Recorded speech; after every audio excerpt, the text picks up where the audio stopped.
नमस्कार, times of Swaraj में आप सबों का स्वागत है। मैं हूं संतोष सिंह और आज हम टाइम्स ऑफ स्वराज में एक ऐसी खबर आपको दिखाने जा रहे हैं जिस खबर के सहारे आप बिहार के सामाजिक और आर्थिक संरचना में कितना बड़ा फर्क पड़ा है और उस फर्क के पीछे धर्म, रिलीजन किस स्तर तक प्रभाव छोड़ा है उसे समझने का आपको मौका मिलेगा। देखिए, दुर्गा पूजा बीत गया है। इस पूरी दुर्गा पूजा पर अगर आप गौर करेंगे, पहले भी आप घर आते होंगे, दूर दूर तक किसी किसी गांव में आपको दुर्गा पूजा की जानकारी मिलती होगी कि फलाने गांव में दुर्गा पूजा हो रहा है, बरसों से हो रहा है। 2010 में पूरे बिहार में लगभग 4 से 5 हजार के बीच, मतलब 470-80 के बीच जो है दुर्गा पूजा हुआ करता था।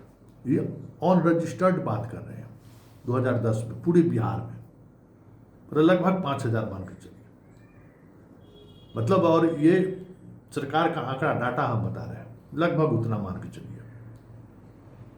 25-25, 20-20 गांव के अंतराल में कहीं कहीं दुर्गा पूजा होता था। और वो दुर्गा पूजा जिस स्तर का होता था उसमें पूजा की प्रधानता कहीं अधिक होती थी। गौर करिएगा कि उस दौर में डिज्नीलैंड या झूला गांव गांव में आपको नजर नहीं आता होगा। एकदम सात्विक तरीके से पूजा पाठ 10 दिन एकदम होता था, आराम से विसर्जन होता था। लेकिन पिछले 10 वर्षों में, मतलब 2024 से लेकर 2024 के बीच अगर आप गौर करें तो आज की तारीख में पूरे बिहार में लगभग 16,800 के करीब जो है रजिस्टर्ड ऑन रिकॉर्ड जो अनुमति लिया है, इतना दुर्गा पूजा हो रहा है। मतलब हर दूसरे तीसरे गांव में आपको दुर्गा पूजा होती हुई दिखाई दे देगी। ये स्थिति है। और ये जो 10 दिनों का जो पर्व है, इस पर्व के दौरान, मतलब पहले पूजा पाठ के प्रति लोगों का आस्था हुआ करता था, उस दौरान एक अलग तरीके का माहौल पूरे ग्रामीण परिवेश से लेकर शहरी परिवेश तक में दिखाई देता था। मंत्र, एक अलग तरीके की विधा, फास्टिंग को लेकर सब कुछ आपको एक अलग दिख रहा है।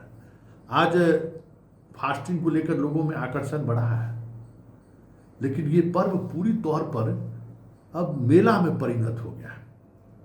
कितना ज़्यादा से ज़्यादा आसपास के लोगों को मेला में देखने आए, पूजा देखने के बहाने आए, और एक बड़ा मार्केट डेवलप कर गया है। और इस मार्केट में आप जानकर हैरान रह जाएंगे, राजस्थान, पंजाब, हरियाणा, कोलकाता, सूरत से अलग अलग तरीके का सामग्री लेकर लोग आ रहे हैं।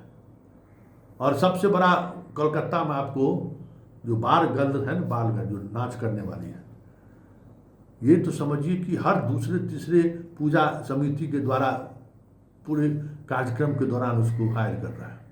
सबसे ज़्यादा खर्च अगर बढ़ा है बाल गर्ल के डांस में।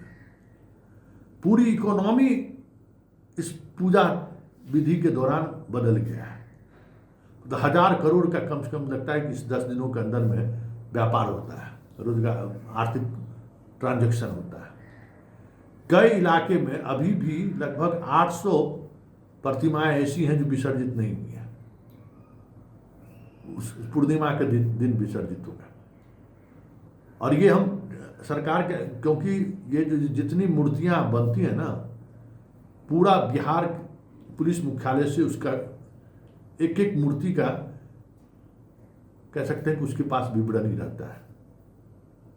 और वो मूर्ति कब विसर्जन हो रहा है, कितनी मूर्तियां विसर्जन हुआ, जैसे इलेक्शन में, चुनाव में देखते हैं ना, हर 1 घंटे पर वोटिंग का क्या प्रतिशत है जारी होता है। ठीक उसी तरीके से भसान जब शुरू होता है या कहिए विसर्जन जब शुरू होता है, तो प्रशासन हर घंटे सरकार को सूचित करता है कि कितनी मूर्तियां फंस गई हैं। मतलब पूरा प्रशासन भसान के दौरान या विसर्जन के दौरान अटेंशन की मुद्रा में रहता है। अब समझ जाइए कि इतनी बड़ी संख्या में मूर्ति बन रहा है तो उसको भसाने का काम, मतलब विसर्जन का काम, आप नदी को कितना, जिस नदी में पहले दुर्गा पूजा के समय में 1-2 मूर्तियां विसर्जित की जाती थी, आज 30-40 मूर्तियां विसर्जित हो रही है। और एक अलग तरीके का, मतलब धर्म के नाम पर जो चीजें लगातार बढ़ रही है, ये कल्पना से परे बात है। मतलब चंदा देने का भी होर लगा हुआ है। और इस बार तो तलवार वितरण की जो खबरें आई, आपने देखे हुए, किसी विधायक जी है नहीं, इस बार तो लगता है जैसे परंपरा एक बन गई। कई पूजा समिति दरभंगा में हम खुद देखे कि विश्व हिंदू परिषद की तरफ से तलवार महिलाओं को बांटेंगे। मतलब अब समझ जाइए कि किस तरीके से पूजा को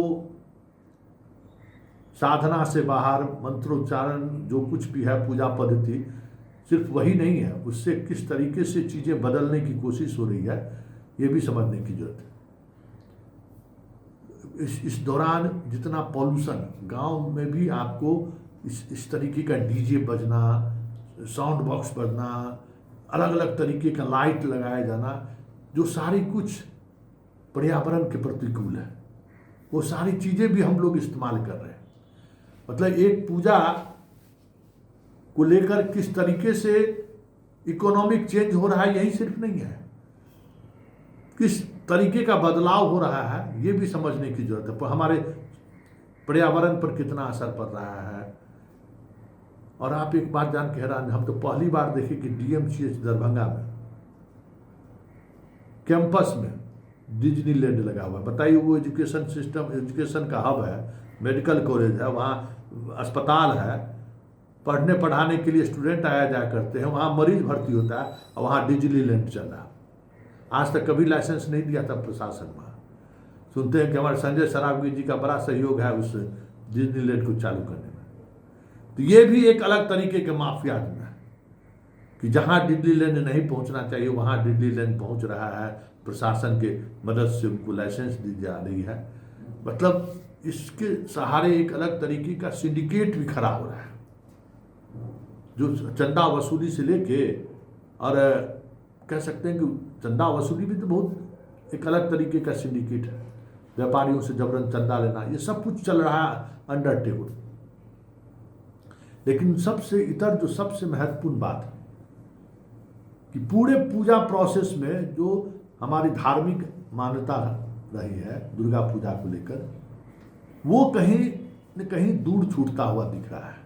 फास्टिंग करते हुए लोग आपको मिल जाएंगे, खूब मिल जाएंगे, लेकिन आप उस फास्टिंग के साथ साथ जो पूरे 10 दिनों तक जो पर्व का अपना एक अलग विधि विधान था, उसको लेकर वो आस्था आपको देखने को नहीं मिलेगी। पूरी तौर पर दुर्गा पूजा जो है बाजारवाद में बदल गया है। मतलब बाजारवाद के हवाले यूं कहे तो दुर्गा पूजा हो गया है, और एक बड़ी इकोनॉमिक